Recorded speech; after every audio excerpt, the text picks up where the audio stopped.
Les musulmans lavent leur corps très souvent dans des situations spécifiques. Du coup, nous terminons toujours nos échauffements 2 minutes en avance pour laisser le temps à nos joueurs musulmans comme Mané et Salah de se laver avant le match comme le demande l'islam. Ça ne me pose aucun problème de leur donner ces 2 minutes pour leur laisser le temps de faire quelque chose d'absolument primordial pour eux. J'adore aussi le fait d'avoir une équipe autant multiculturelle. Et je dirais qu'avoir d'aussi bons ambassadeurs de la religion musulmane dans notre équipe est vraiment quelque chose de génial.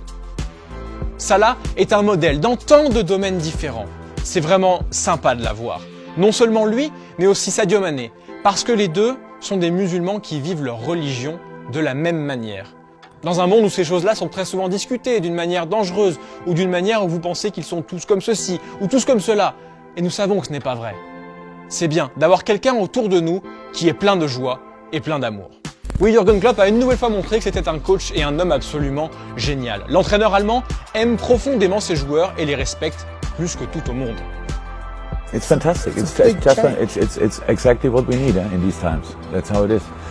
To see this wonderful young man, full of joy, full of love, full of friendship, full of everything, and in a world where we all struggle a little bit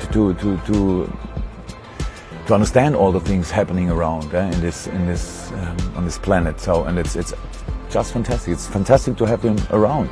We have typical things before a game. He's Muslim and he is doing all the things what Muslims are doing before a game, washing procedures and stuff like that. So we come a minute or 2 minutes earlier in the dressing room that he can be ready for the game. Like Sadio, by the way, that's completely normal in a team, and that's how in an ideal world the world would work.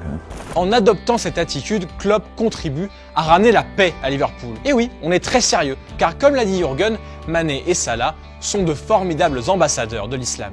Leur état d'esprit est tellement bon que les habitants de la Merseyside sont carrément en train de changer de mentalité.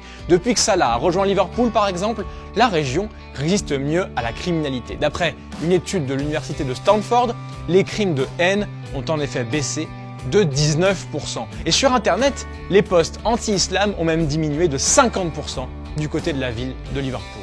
L'étude pointe un effet Salah dans la lutte contre le crime et estime que ces résultats ont été obtenus parce que l'Égyptien est vu comme un modèle, comme un exemple positif. De son côté, Mané a lui aussi montré à maintes reprises toute sa bienveillance. Lui est issu d'une famille d'imams et prône constamment la paix. Pour moi, la religion est plus importante que tout. Je respecte les règles de l'islam.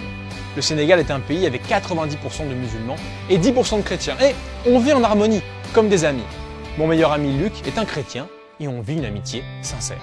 En 2018 et 2019, Salah et Mané ont disputé la finale de la Ligue des Champions en plein Ramadan et donc à jeun. Et les deux joueurs avaient même refusé d'obtenir une dérogation d'un imam malgré la pratique physique. Jürgen Klopp n'y avait vu aucune objection, préférant leur laisser le choix. Et oui les amis, c'est aussi pour ça que l'Allemand est l'un des coachs les plus respectés de la planète. Alors d'autres joueurs sont aussi de superbes ambassadeurs de l'islam, Mesut Özil, N'Golo Kanté ou encore Paul Pogba.